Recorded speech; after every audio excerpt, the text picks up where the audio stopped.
This is BR on the World, our International Affairs program. The title of this episode is America First Goes to the World Economic Forum, which was held in Davos, Switzerland last week. But the news is still hot. The actor was DJ Trump, CEO and otherwise known as the President of the United States. He appeared at the World Economic Forum to give an address, the first time in 20 years. The last American president to appear there was William Jefferson Clinton in the 2000s. Thus, this was a benchmark point, a banner point, I guess you'd say. It was interesting. President Barack Obama never appeared there in his 8 years of being in the White House, but various governmental officials did in fact appear there.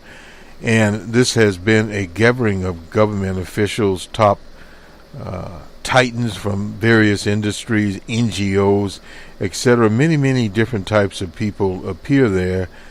And there are numerous discussions on timely topics centered around economics and collaboration. Professor Schwab, who did his work at Berkeley in the 60s, came up with this idea of collaboration. And it's interesting to look at the World Economic Forum. We've been covering it over 10 years here at WBRN Radio and on the Boston Red Network, and how it has changed. When we first started to cover it, you were given press credentials, which you are still given, and you were given special feeds to listen to the various talks. They were not on YouTube at the time, at least during the forum. And then that started to change when they started to move to YouTube. Now the Bloomberg network has taken over a lot of that, and I also noticed that The sessions are co-sponsored by various companies. That used to did not happen. The World Economic Forum was the World Economic Forum. In other words, what has happened is got more commercial, in the sense that now we have individual sponsors of virtually everything. There was a time that you went there. Of course, the situation has always been the cost of getting to Davos, and at the same time, the costs of hotels, etc. Now, there are plenty of hotels in that region, more than has ever been there. But again, you can understand with this elite crowd, where you have millionaires, billionaires, various other quote-unquote elites. These are the people that DJ Trump and his PR chief of propaganda, Steve Bannon, campaigned against. But yet he's drawing them. Now, we have to look at this in a little different situation. First of all, dialectically, what has happened with world global capitalism. It has permeated every country on the face of the earth, from the quote-unquote emerging markets are also in this. Why are they in it? Because they have to get funds, and they do get funds from various groups, including the World Bank, the International Monetary Fund, some from governmental organizations, non-governmental organizations. This whole trap of aid itself is being uppinned and looked at very, very closely, particularly by administrations such as the one currently occupying the White House, that they are not an aid organization. They are primarily a trade organization, and being a trade, in other words, they are a seller of goods to the world. Now, it's not a classic model that you read about in Adam Smith or Ricardo or whatever. That was Disneyland sort of stuff. And what these people are basically pushing is their own monopolies. And America First is a nationalistic program. This is the first time a president has presented a nationalistic program, or a world leader of a major economy, to this forum and to the world. This is totally different. Last year, President Xi was there, but President Xi was presenting his program on behalf of the Chinese Communist Party as an international program, a totally different situation there about what is happening. And we were looking in the Washington Post today that now the Chinese in their joint ventures will have party cells, which themselves will vote. And this is a very good thing, because in China, the face of the people is the Chinese Communist Party, no doubt about it. So you're seeing new things integrating these capitalist forms. So don't be surprised about about the America First. What that basically means is you have a nationalistic campaign going on here, same as Brexit in the UK. But that situation has kind of died down, fizzled out, and it rests on the ability of the UK in an EU surrounded atmosphere. They're surrounded by the rest of the EU, and they have to decide whether or not they're, as LBJ would say, doing business with the rest of the European countries, or they're going to do business with America First, or whomever they're going to do business with. But the problem falls in this. This is a different type of quote-unquote capitalism. It's a state capitalism, but at the same time, the use of tariffs. They have used it so far on washing machines, of all things, from Samsung and various manufacturers in the Korean Republic, on solar panels from China, putting tariffs on there of 30%. Now, but in a global economy, some things happen. In the case of the solar panels, some American manufacturers will come back online or re-enter the business. They were put out of business, but at the same time, there's an army of installers out there. There will be less of those people. So in other words, it's a very complicated economy at best. So we approach those kinds of things with the tariffs. So we've had that before. The Great Depression was caused by the highly smooth tariffs, etc. Protectionism, you can only protect so much. And the problem there is if you don't have, and you remember now at the 50s, which this program is reflecting, we go back to the Depression. There was very little international activity out there, or prior to the Depression, actually in the 20s. These protectionist tariffs, they could pull that because by and large the U.S. was self-sufficient, had plenty of timber, petroleum product, etc., food out there. They were not really dependent upon the world for anything. Ford was manufacturing automobiles, so was Chrysler, Oldsmobile, etc. But now what you have is a globalized, first of all, automobile industry. You have various other industries, and you'll hear at the last part of this, after DJ Trump's speech, a roundtable where there are various companies there telling Trump about how many workers they have in the U.S., how much they're spending in the U.S., people like SAP, etc. One in which they make basically accounting type of software that one runs a business with. Many businesses, the government uses it, the universities, etc., use it for various things. But these are all, at least in the software part, proprietary companies. Then you had energy companies there. You had energy service companies there. You had a wide range of manufacturers there from primarily from Europe. And others that were there also, you had outsourcing companies, those kinds of things, sitting around this round table, briefly explaining to him what they were doing. Well, this is good and well, but in an international, globalized market, companies enter various countries and sell whatever they sell, their products, their services, etc. Now, if you have an American First program, that will interfere with some of that. So if you look at it dialectically, you'll have positive and negative things both occurring here, as in the case of the solar panels. Now, the other big area, and this is something that the UK had, is open borders. Do you want to open your borders to all, a limited number of people, or just completely close your borders? Under America First, they'd like to return to the 50s, or at least prior to the 1965 Immigration Act. Now, at that time, the idea of the act was not only that immigrants would be able to come here, but they could bring their families. But it was targeted at Europeans at that particular time. Now, people from Asia, Africa, and various other corners of the world have taken over the numbers.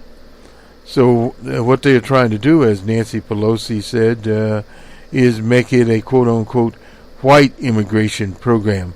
Well, you could do that, but the problem is, from those countries, with the exception of the former Soviet Union type countries, you don't have the numbers, because those populations, the Germans are not coming here in great numbers.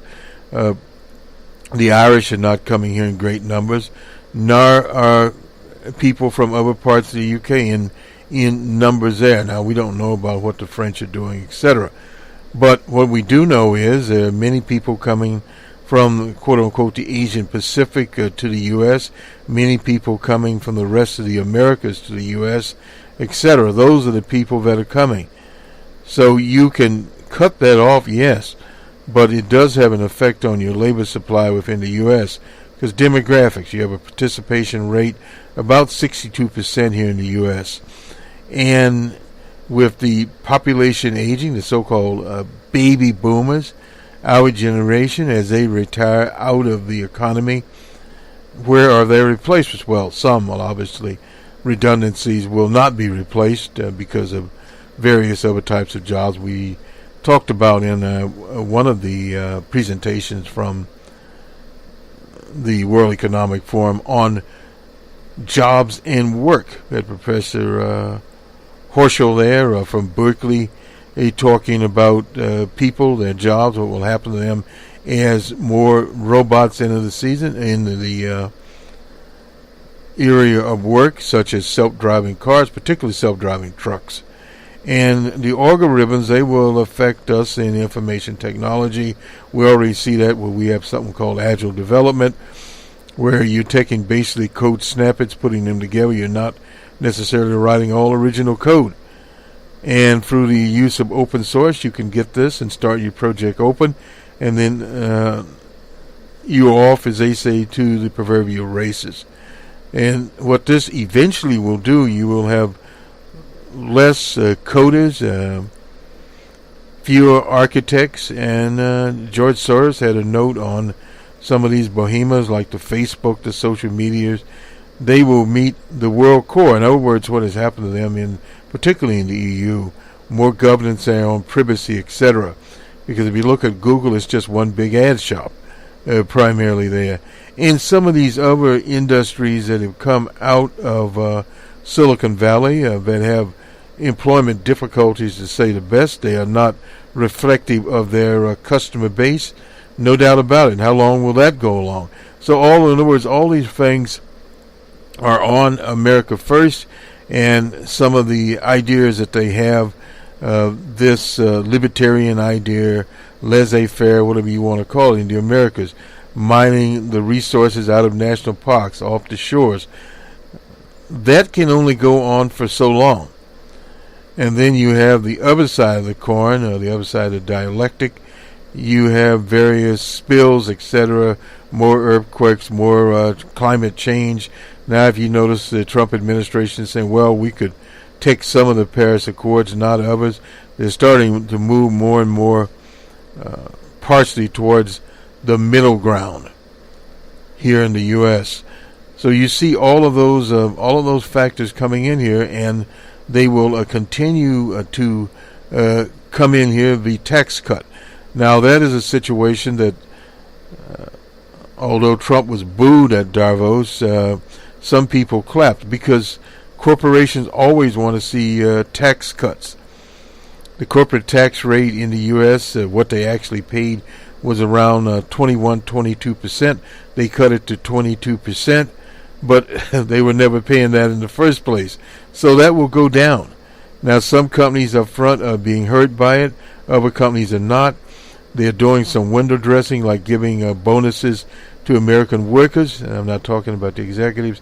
From, say, $200 at the Walmart to $1,000, depending on how long they've been there. And at various other places, they'll start some stock buybacks. Hadn't seen as many of those come out there yet. But part of the problem here is that you have the first, say, 12 months. The first year, you will see most of the effects of the tax cut go into operation.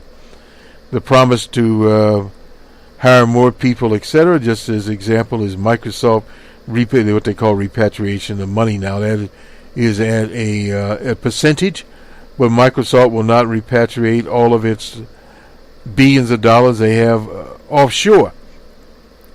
So then you start looking at, well, what happens to some of these industries? They are changing. There's no doubt about that. Much change. Intel, for example, one of these global industries. The PC market now is marginalized, so they went to other types of activities. Their processors have been attacked. There's some problems there. So they've been up and they have been down. We have what's called a seesaw model here at Cranston Analytics. We use that, and if you look at the markets, particularly some of this will come on Numbers Man, but you start to see no continuous pattern out there. And when you start talking about the speculative markets, particularly commodities are up, commodities are down. The tariffs will affect some of the commodities, and also some of the business partners. This NAFTA thing with Canada and Mexico, where it lands, who knows. But you have agricultural, particularly the chicken, poultry farmer types. They do a lot of their business with Mexico. That would more or less cease. So in other words, there will be quote-unquote winners or losers. For many years, the conservatives, libertarians, neoliberals, etc., the people that hang around these Koch brother conferences, always said that the Obama administration was picking winners and losers. Well, here there will be winners and there will be losers. Domestic corporations, if you're in the energy business, drilling, whether you're drilling in oil wells, shale drilling in the Dakotas, etc., offshore drilling, those kinds of businesses will do better. And some of the manufacturing to a certain extent. If we take, for example, what happened with a Carrier.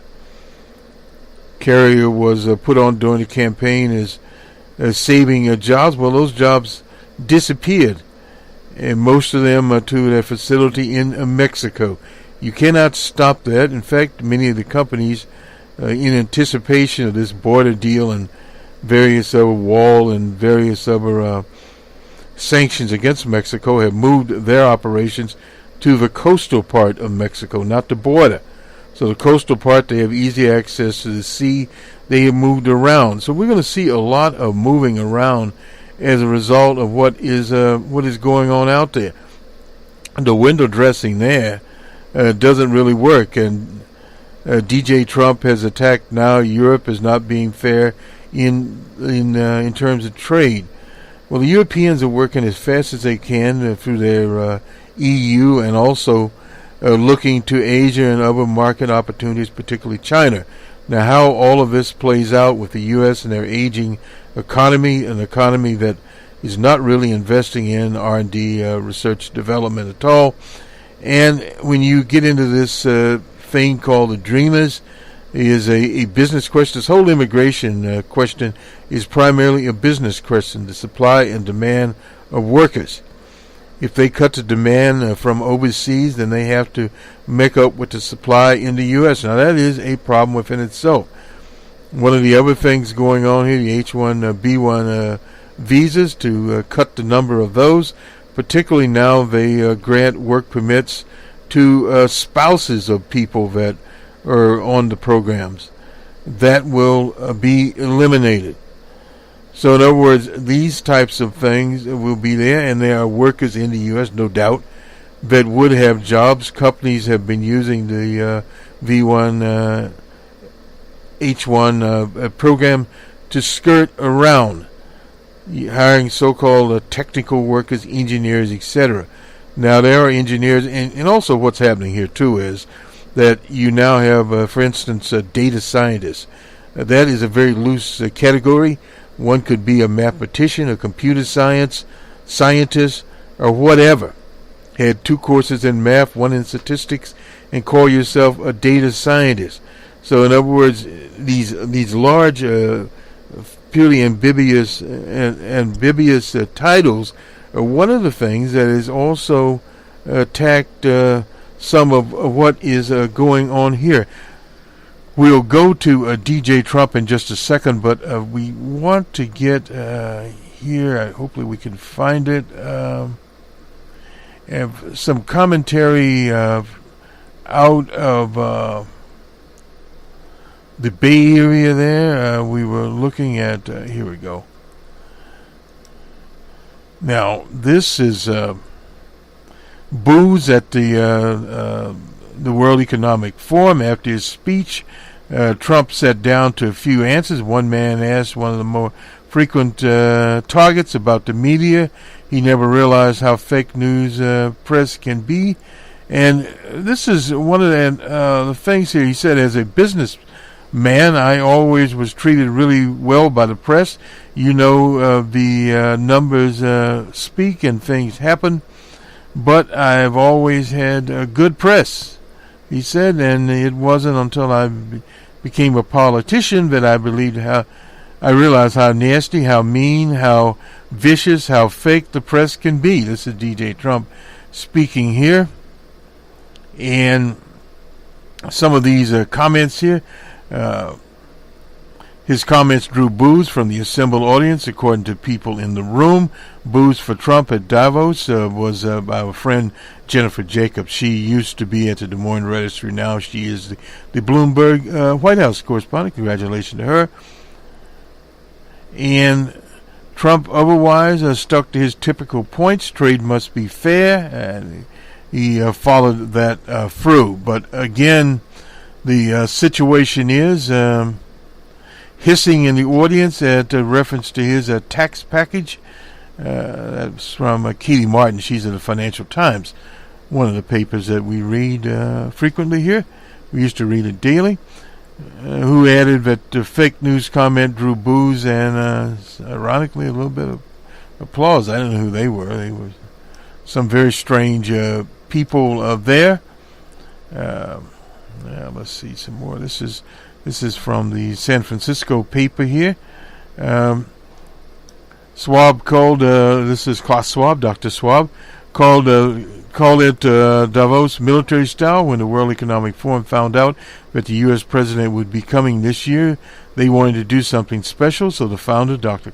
Schwab, who is a very interesting fellow, called a Swiss marching band dating back to the Napoleonic era, 215 years ago, to serve up a fanfare-like welcome before the speech, if rare, if unprecedented performance by the Landwehr of Fribourg, a band at the Davos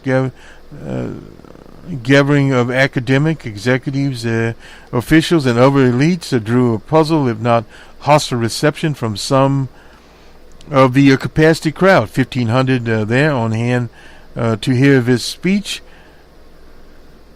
wearing feather-top hats, long-tail jackets. They look like little toy soldiers, red, white, and blue uniforms. The 37-member ensemble belted out the Coburger March as Trump stood for 2.5 minutes in attention.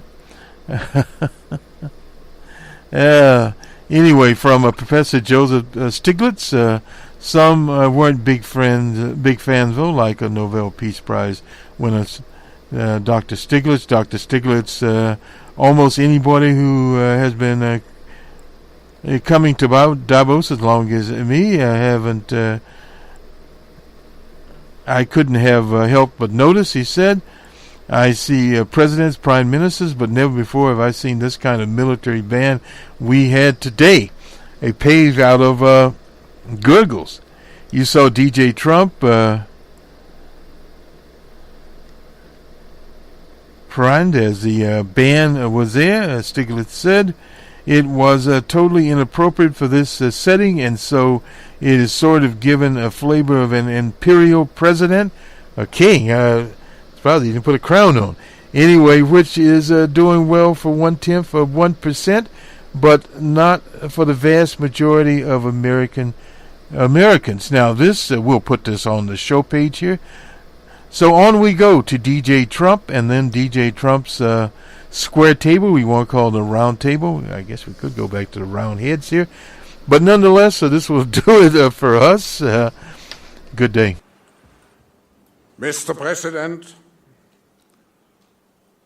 After you have been so warmly received yesterday here in Davos, it is now my great pleasure to officially welcome the President of the United States, Donald J. Trump, to the closing session of the World Economic Forum's annual meeting 2018.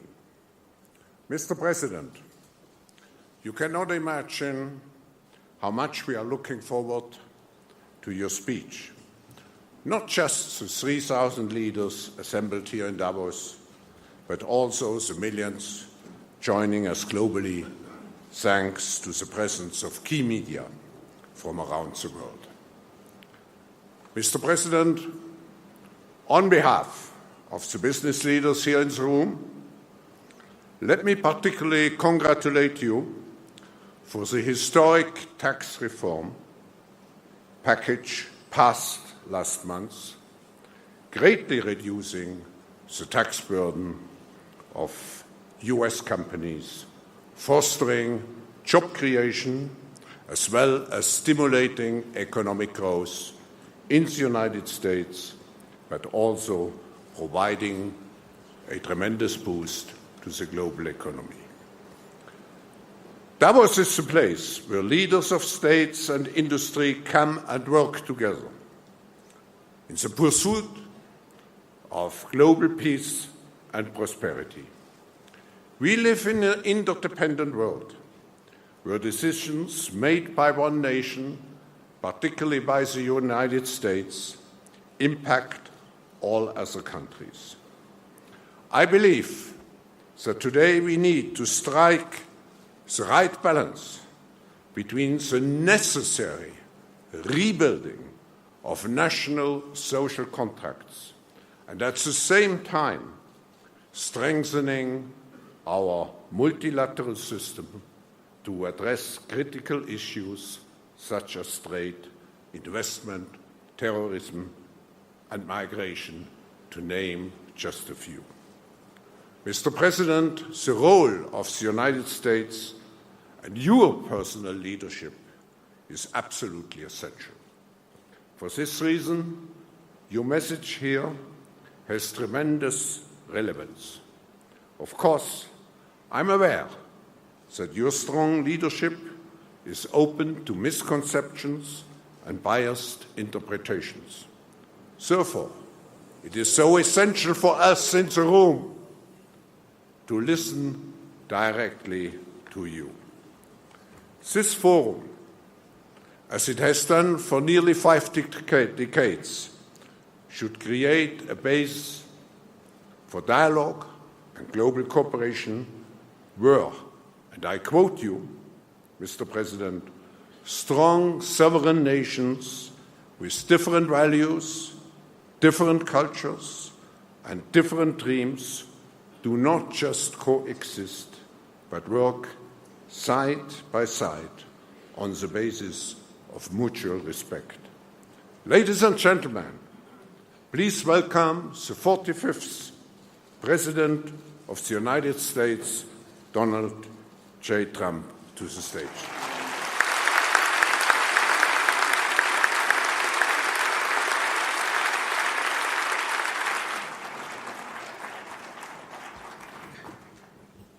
Thank you, Klaus, very much. It's a privilege to be here at this forum where leaders in business, science, art, diplomacy, and world affairs have gathered for many, many years to discuss how we can advance prosperity, security, and peace.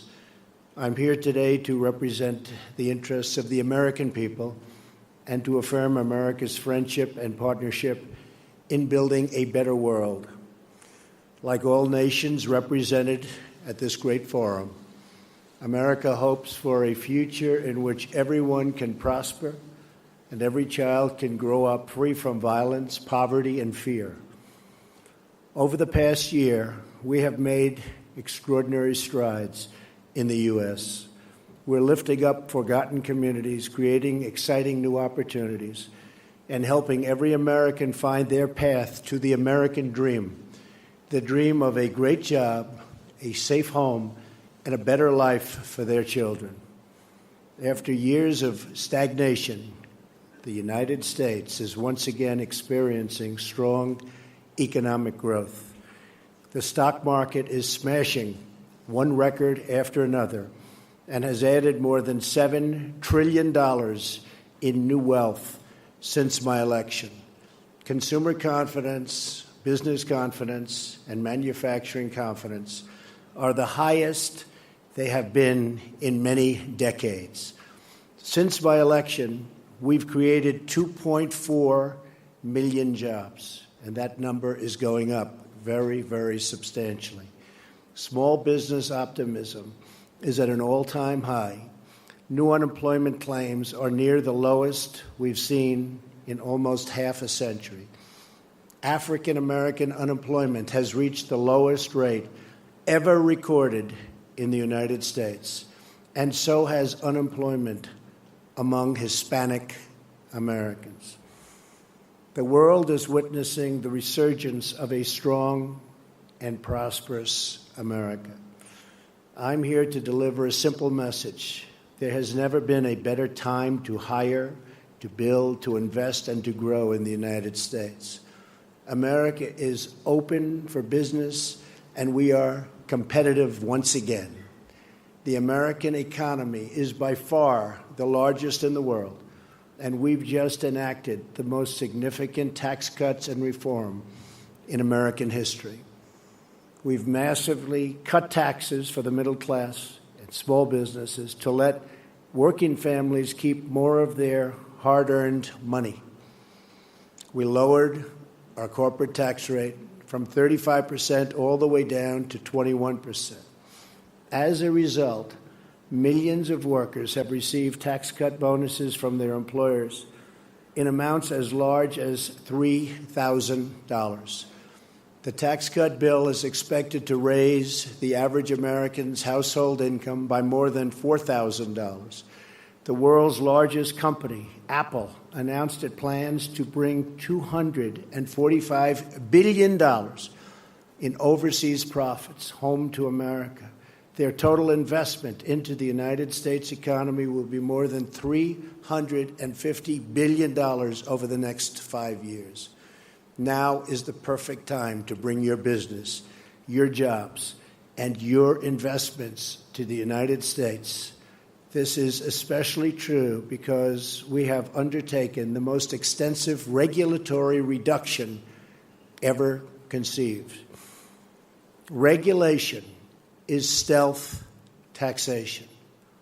The U.S., like many other countries, unelected bureaucrats, and we have, believe me, we have them all over the place, and they've imposed crushing and anti-business and anti-worker regulations on our citizens with no vote, no legislative debate, and no real accountability.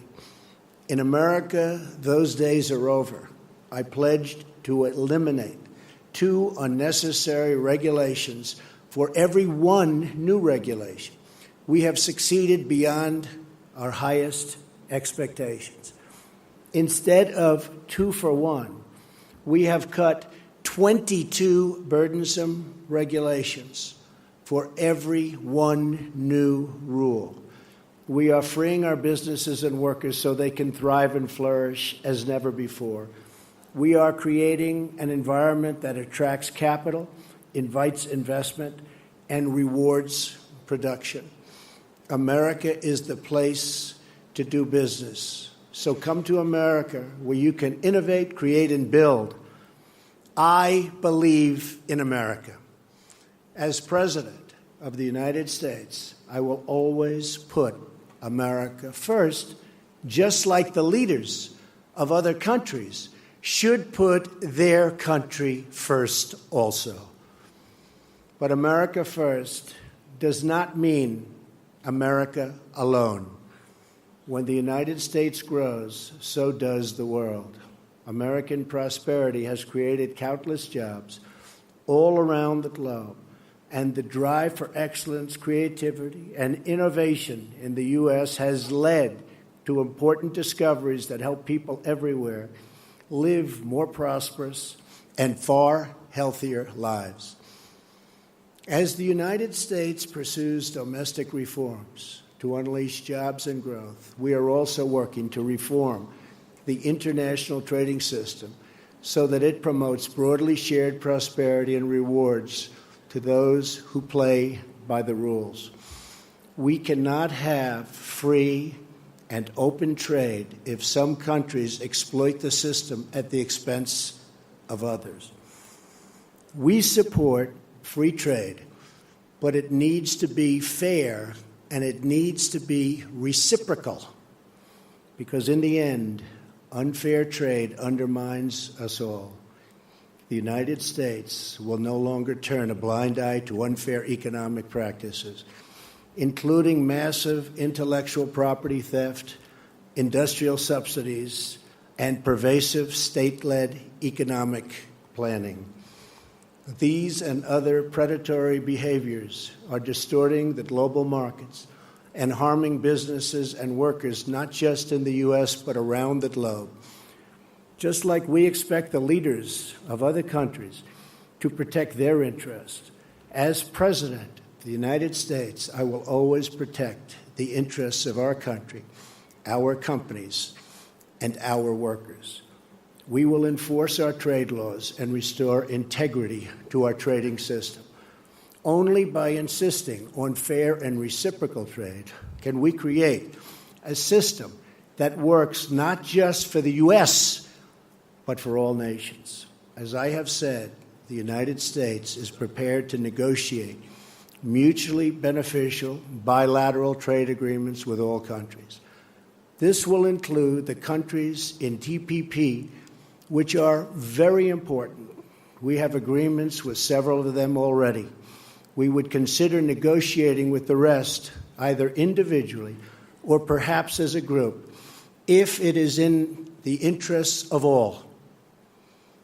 My administration is also taking swift action in other ways to restore American confidence and independence. We are lifting self-imposed restrictions on energy production to provide affordable power to our citizens and businesses and to promote energy security for our friends all around the world. No country should be held hostage to a single provider of energy. America is roaring back, and now is the time to invest in the future of America. We have dramatically cut taxes to make America competitive. We are eliminating burdensome regulations at a record pace. We are reforming the bureaucracy to make it lean, responsive, and accountable, and we are ensuring our laws are enforced fairly.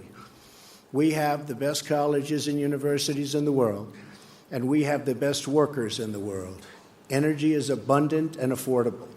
There has never been a better time to do business in America. We are also making historic investments in the American military because we cannot have prosperity without security.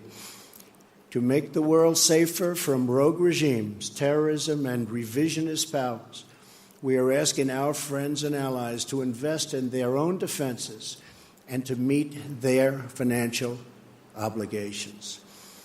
Our common security requires everyone to contribute their fair share. My administration is proud to have led historic efforts at the United Nations Security Council and all around the world to unite all civilized nations in our campaign of maximum pressure to denuke the Korean Peninsula.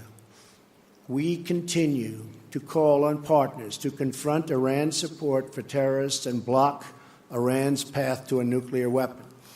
We're also working with allies and partners to destroy jihadist terrorist organizations such as ISIS, and very successfully so. The United States is leading a very broad coalition to deny terrorists control of their territory and populations, to cut off their funding, and to discredit their wicked ideology.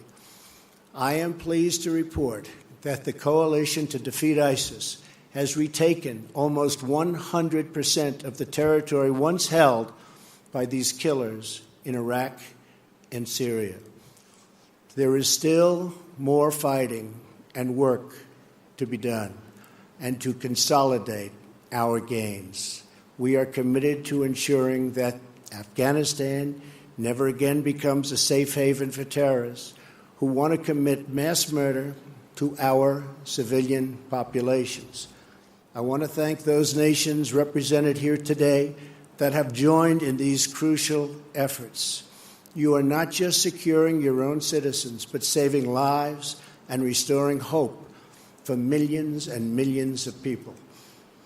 When it comes to terrorism, we will do whatever is necessary to protect our nation. We will defend our citizens and our borders. We are also securing our immigration system as a matter of both national and economic security. America is a cutting-edge economy, but our immigration system is stuck in the past. We must replace our current system of extended family chain migration with a merit-based system of admissions that selects new arrivals based on their ability to contribute to our economy, to support themselves financially, and to strengthen our country. In rebuilding America, we are also fully committed to developing our workforce.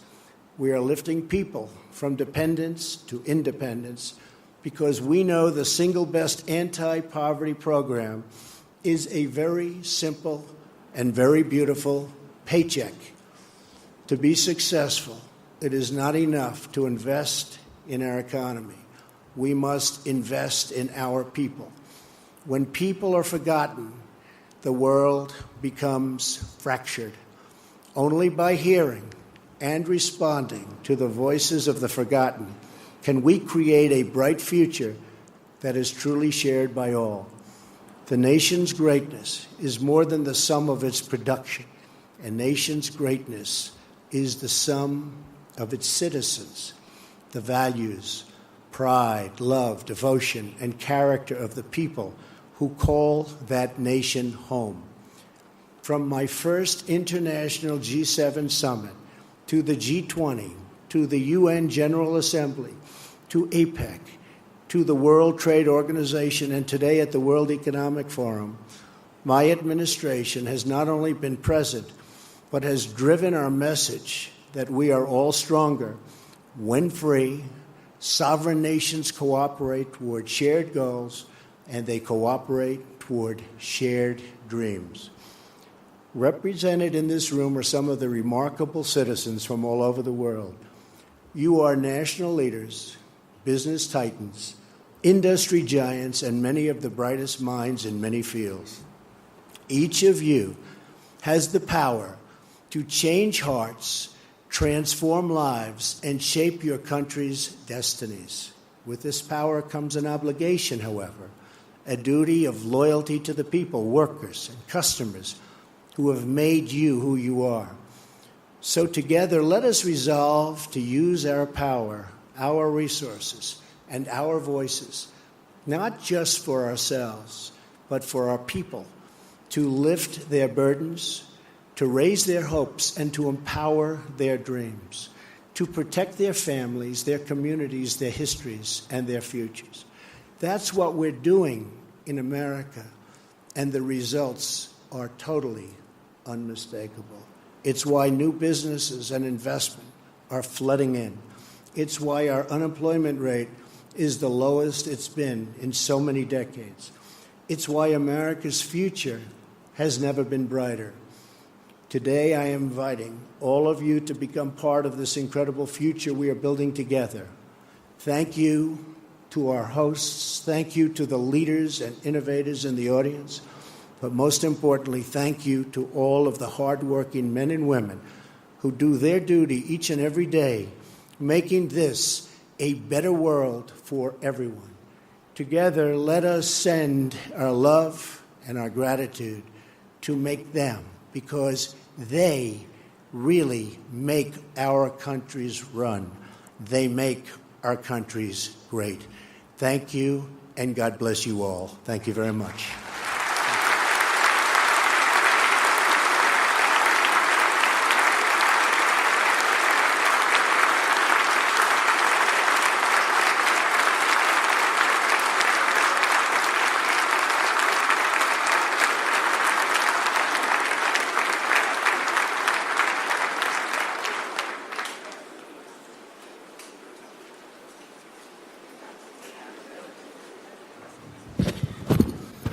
Thank you very much. Thank you, Mr. President, for this inspiring speech. As it is tradition at the forum, I will ask you one or two questions. And my first question is, why is the tax reform, why has it been of such a high priority for your administration? Well, first of all, Klaus, I want to congratulate you. This is an incredible group of people. We had dinner last night with about 15 leaders of industry, none of whom I knew, but all of whom I've read about for years, and it was truly an incredible group. But I think I have 15 new friends. So this has been really great what you've done in putting it together, the Economic Forum. The tax reform was a dream of a lot of people over many years, but they weren't able to get it done. Many people tried. And Ronald Reagan was really the last to make a meaningful cut and reform, and ours is cutting and reforming. We emphasize cut, but the reform is probably almost as important. We've wanted to do it. It is very tough politically to do it. Hard to believe that would be, but it is very, very tough. That's why it hasn't been done in close to 40 years.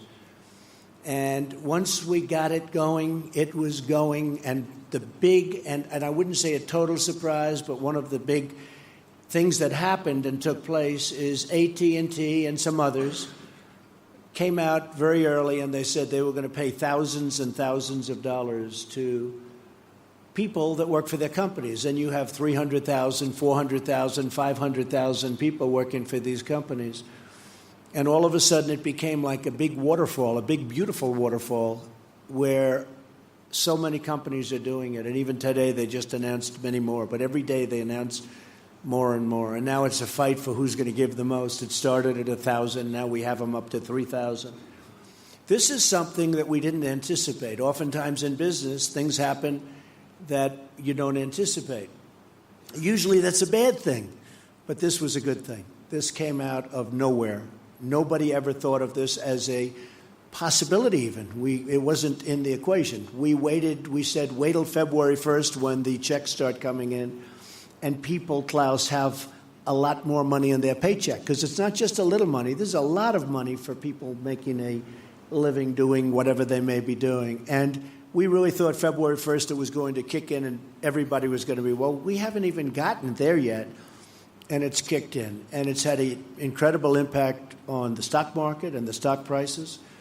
We've set 84 records since my election, record stock market prices, meaning we hit new highs 84 different times out of a one-year period. And that's a great thing. And in all fairness, that was done before we passed the tax cuts and tax reform.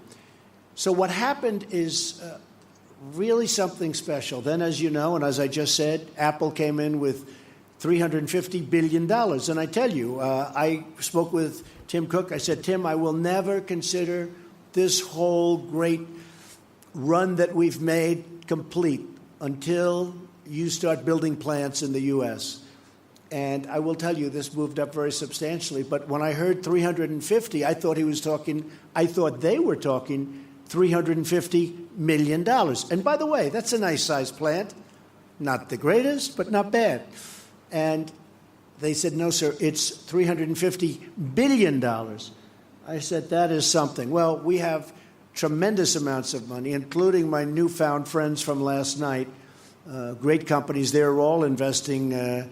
When one of the gentlemen said he's putting in $2 billion because of the tax cuts, I said to myself, wow, he's actually the cheap one in the group, because they're putting in massive numbers of billions of dollars. So I think you have a brand new United States. You have a United States where people from all over the world are looking to come in and invest. And there's just nothing like what's happening. And I just want to finish by, I have a group of people that have been so outside. I have a whole lot of them, so I won't introduce because then I'll insult at least half of them. But I've had a group of people that work so hard on this and other things. And we had a great first year, so successful in so many different ways.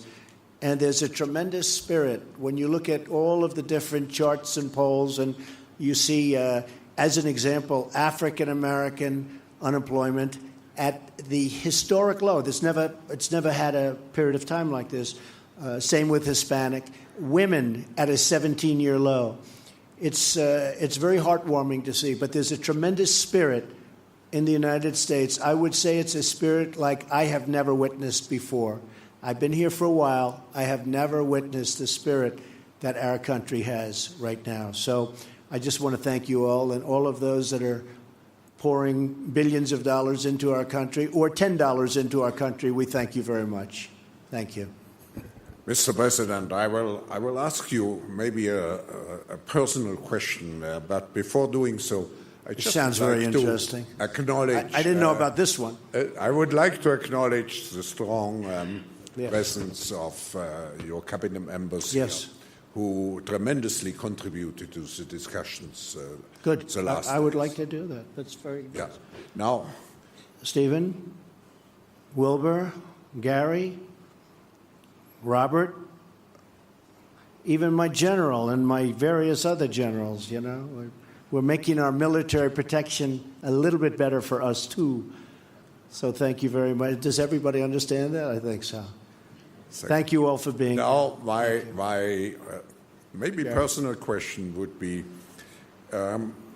what experience from your past have been most useful in preparing you for the presidency?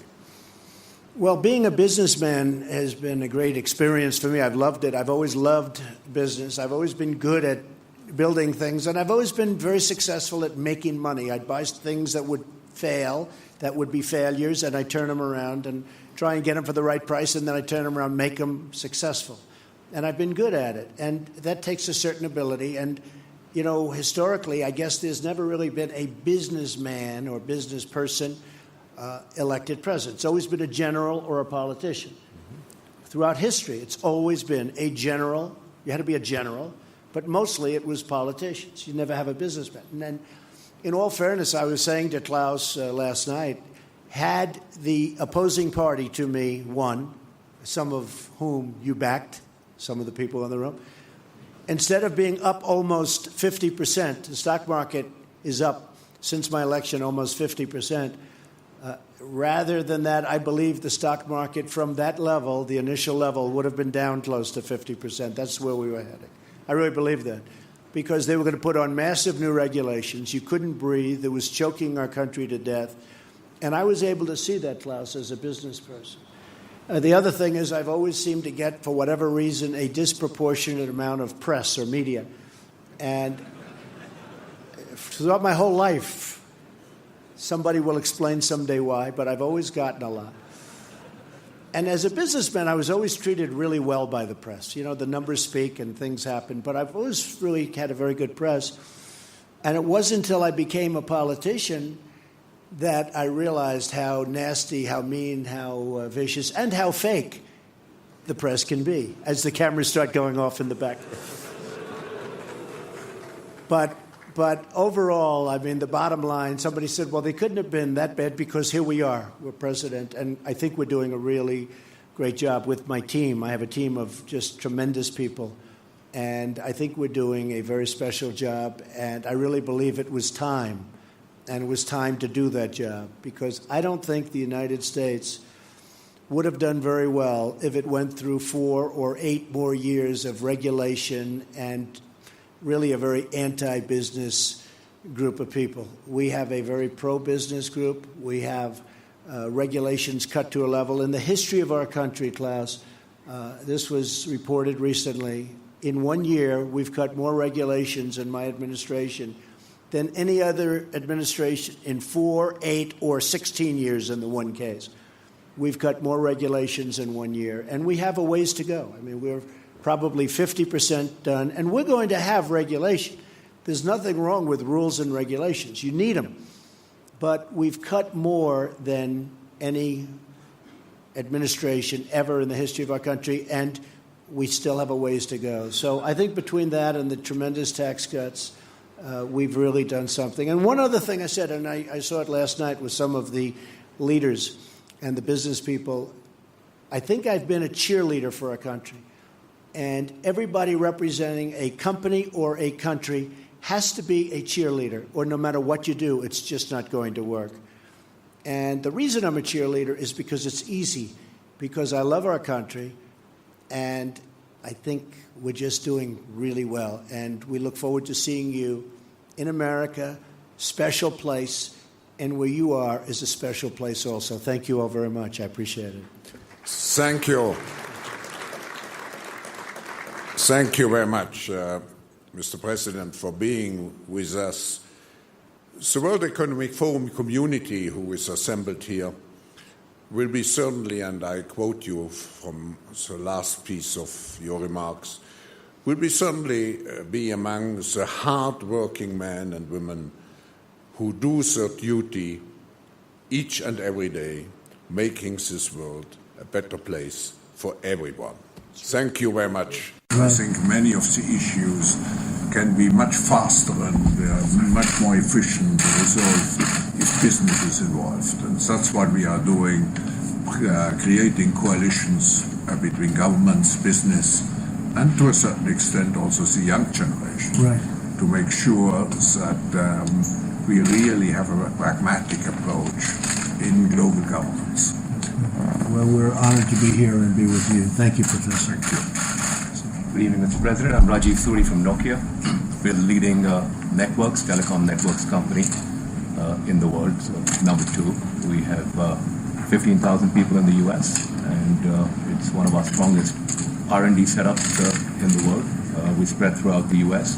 We have, after the acquisition of Alcatel-Lucent, we own Nokia Bell Labs, which is in New Jersey. We do a lot of stuff in the West Coast, with Chicago, throughout the country, really. So about just under half of our people do research and development, and the rest are doing services and 4G networks and 5G and so on. So I'm very happy and pleased with your infrastructure focus and focus on 5G. Thank you very much. Appreciate it. So thank you, Mr. President, for inviting all of us. My name is Martin Lundstedt. I'm the president of the Volvo Group. Volvo. Yeah, and among other things, we are the proud owners of Mack Trucks. That's right. Which are 100% made in the U.S. Absolutely. And Volvo Trucks also for North America is 100% made in the United States as well as our construction equipment. In Pennsylvania, as a matter of fact, in Allentown and in Shippensburg and in Middletown, in New River Valley in Virginia. So we are primarily focused on the East Coast. We are just now running the biggest investment program in our company's history in the United States, Right. R&D. How much will you be investing? We will, for the time being, just north of $2 billion in total on that specific program, but we have a big chunk of very, very good and talented engineers also for the future technologies when it comes to infrastructure and transportation, autonomous. And That's great, absolutely. Well, we're going to be doing a lot of that, so that's excellent. I asked the question before when I heard Volvo, and I know they own Mack Truck. I said, what's the difference in price between a Mack and a Volvo comparable truck? And you said?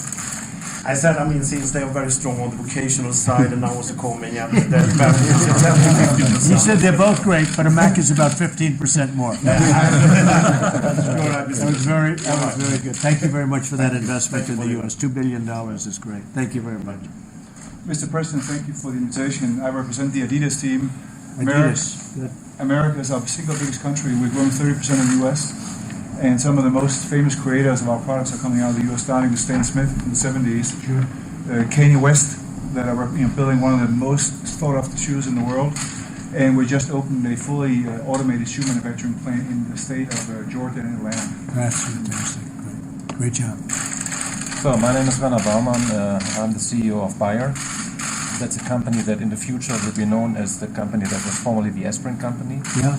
So we are working heavily on acquiring Monsanto, a national icon in the US, making good progress, and hope to close this transaction early 2018, so should be imminent.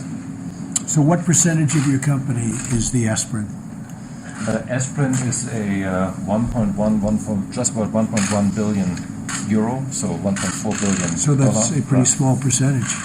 It's relatively small, but it's one of the few brands that has been growing for 120 years. It's very profitable, and I think you take it as well. I do. I take one a day. I should say, I only take Bayer. One aspirin a day. So far, it's been working. Now it's a great company. So are you going to be investing in the U.S.? Yes, we are. We will actually consolidate most of our activities also into the Monsanto headquarters, the former Monsanto headquarters in St. Louis. We're going to invest about 16 billion. If you look at our R&D billion, our R&D investment in crop alone, and 60% out of that is going to be in the U.S. over the next 6 years. Thank you very much. That's really great. Thank you. My name is Mark Tucker from HSBC. I think HSBC you know well. I do. Our business in the US began in 1865, and we're the largest foreign bank in the US. We have a business, we have a balance sheet of $2.6 trillion. That's right. We work in 70 countries. We have a market cap of around $250 billion. Commitment to the US. We have a very strong business here and a business that will continue to grow. And you founded one of the most successful businesses in China. That is a big statement. You did a great job. So it's a great honor to have you. Thank you very much. It's a fantastic job you've done. I know all about you. I know everything about you. Thank you. I know. Few people have done what you've done. Congratulations.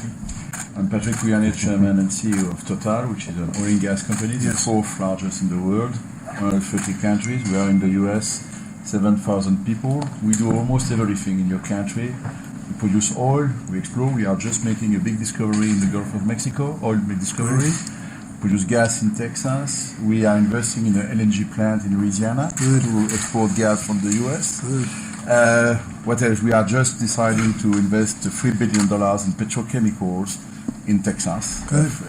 Big new cracker, big plant, creating 1,500 jobs. We have 7,000 people in your country, and in 23 states. So you're fourth in the world. Yeah, we are fourth largest in the world and third by results. More than $10 billion results per year, despite the oil price. We invest around $15 billion each year, and at least $1 billion as an average in the US. And of course, for us, the US with the gas revolution, shale revolution is a land.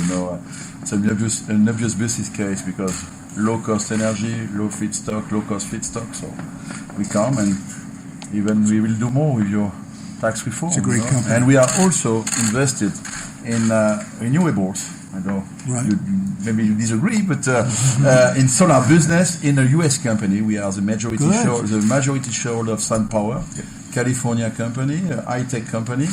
And so we are heavily invested in, we have invested more than $2 billion in that company to develop solar in the U.S. And we'll rebuild that business. That whole thing is going to get rebuilt now, the solar panels. You'll see a big difference, but that's very good. So from the U.S. standpoint, you're very happy about it. Yes, I'm happy. To be honest, for SunPower, there is competition with, as you know, with others. You have competition? Yeah. That's what we wanted. No, but you've done a great job. Thank you. Thank you. Thank you Mr. very much. President. Appreciate it. Mr. President, thank you for the invitation. Heinrich Hiesinger, CEO of ThyssenKrupp. We are, let's say, strongly localized in US in elevator engineering, automotive. 80% is already localized. Very proud that we have all the elevators in the Freedom Tower. Which is for our people a big pride. They worked 6 years on that one. And our other thing is we have 3,000 apprenticeships for young people each and every year. So Otis, compared to the size of what you do, we are quite similar in size. We are company. heading 1-to-1 because years ago we have acquired Dover. Right. And this made us quite strong there. That's good. Yeah. Great product. I've used your product, as you know. Yes. Great product. Thank you very much. Thank you very much. So, thank you, Mr. President. Thank you for the invitation. It's an honor. So, my name is Eldar Sætre. I'm the CEO of Statoil, oil in the name, so that's for oil and gas, coming from Norway, the region Norway. The president in the U.S. for 30 years now, substantial investments over the years. So, we're engaged both in the onshore, the offshore, trading, extensive trading business, and also renewables, not solar, but offshore wind actually. So quite sizable business, not as big as Total yet, but we're working on it. So we're growing, increasing our production. We are into three areas onshore, 6 increasing to 8 fields offshore, 300,000 plus barrels a day, currently growing to around 400,000. So it's our second biggest location outside of the Norwegian part, the Norwegian continental shelf. So we are growing in terms of production and obviously also in terms of investment. So I would like to congratulate you, like many others here, on the tax reform. I think that is really good news, I guess, for all of us here, but also for the oil and gas and our industry. That's going to serve as well on I just mentioned oil and gas is also a heavily regulated business. Right. So your thinking and your reflections on what you're doing on the regulations is good news. And we're becoming energy self-sufficient very rapidly. We're really just about hitting that mark. And as you know, we're opening up a lot of different places in the U.S., including the plants that you're building. A lot of places are opening that would never even they wouldn't have even conceived of them. So a lot of things are happening. Thank you. Great job you've done. Thank you very much. Mr. President, thank you very much for the honor of being here. I'm CEO of Novartis. We're one of the largest healthcare companies in the world. We focus on innovative medicines, generics, as well as eye care. Today, we have about 22,000 employees in the U.S. across 21 sites. We invest about $14 billion every year into the United States, including $3.5 billion in research. It's one of our key, obviously, markets, but also key places where we drive innovation. Right. And we're really pleased with the tax reform, but also very pleased with the great progress being made at FDA. We believe you have a great leadership team there, and they're doing all the right things to accelerate innovation and access. Scott is great, and Alex is great. You know, Alex is just starting, and he's highly respected, so that's fantastic. Scott Gottlieb, as you know, is a star. He is a star, and I think his vision for tobacco and trying to improve and reduce the use of tobacco around the world is also very inspiring. That's very good. Thank you very much. Mr. President, thank you very much for having me tonight. I serve the people of ABB. We are business in more than 100 countries of the world, but we have made the last 8 years the U.S. an investment focus. We have deployed 13 billion of capital and bought some iconic brands in the U.S. like Baldor and Fort Smith, Arkansas, a motor company. And we are just now in the process of closing the transaction to acquire GE Industrial Solutions, a fantastic business in terms of installed base. Needs a little bit of investment in terms of technology, and we have the right technology. I got a good price, yeah. I know you got it. You always get a good price. I know who I deal with. He always gets a good price. That's good. Altogether, so we have today now, including the GE transaction, we'll have 26,000 people in the U.S. in more than 60 sites, nicely spread all over all the U.S. We have the classic copper and iron activities, the motors, and just last week we spent with the entire executive committee team time in the Silicon Valley because there we have an AI and robotics center that we firmly intend to grow further and invest significantly to support the U.S. in the next level of industrialization. 1 year write-off. Yeah. Big difference, right? Yeah. That's probably the biggest sleeper in the whole tax bill. Absolutely. Thank you. Great job. Good luck with the GE purchase. Thank you. Read about we it. need that. Sounds good. You'll be just fine. Mr. President, and thank you very much for the invitation. I'm the CEO of Anheuser-Busch InBev, beer company. Anheuser-Busch. We have business in more than 50 countries around the world. We sell beer in more than 100 countries. Our number one global beer brand is Budweiser, out of St. Louis. We know it well. We started here in 1852, and we've been in the beer business for more than 600 years. Our Belgian business dates back to 1366. We're a Belgian company, and our biggest market is the U.S., where we employ 18,000 people in more than 50 sites. Great. And we just announced last year a program through 2020, $2 billion investment in our facilities in the U.S. That's fantastic. That's good. So, thank you very much. Great market for us. That's fantastic. Thank you very much. Thank you, sir. Hey, Mr. President, I'd like to thank you, first of all, for having me, but also for spurring on all this growth, because these are all my customers. I know. And it's kind of amazing to have all your customers talking about adding jobs and growing their business, and it's just a real tribute to the momentum that you've created in the global economy. So I thank you very much. SAP is the leading enterprise software company. We have 90,000 people around the world. In the United States, we're quickly approaching 25,000. It's the fastest growing region of the world, especially in jobs. I'm very proud to share with you that when you think about the Army and the Navy and the missions they run to protect the world, they run on SAP. That's right. And when you think about the Vice President in the state of Indiana, for example, solving infant mortality issues and things like that, we were working hand in glove with him there as well. So it's a real honor. And thank you for having me, and we look forward to helping in any way we can. Well, you have done a really spectacular job. I guess pretty much everybody at this table is your customer, so that's not so bad. Exactly. I want to congratulate you. Thank you, Mr. President. Thank you. So I want to thank everybody. Really, you have done incredible work, incredible jobs. These are some of the great companies of the world, many of the great companies of the world, and congratulations, and now we'll talk, and thank you very much. Appreciate it. Thank you very much. Thank you. Thank you all very much. Thank you very much. It's great to be with Prime Minister Netanyahu. We've developed a great relationship, both as countries where I think it's never been stronger, and I can honestly say that, and also as personal friends. We have discussions going with Israel on many things, including trade. But the big move, and something that was very historic, and very important was the fact that we will be moving our embassy, as you know, to Jerusalem.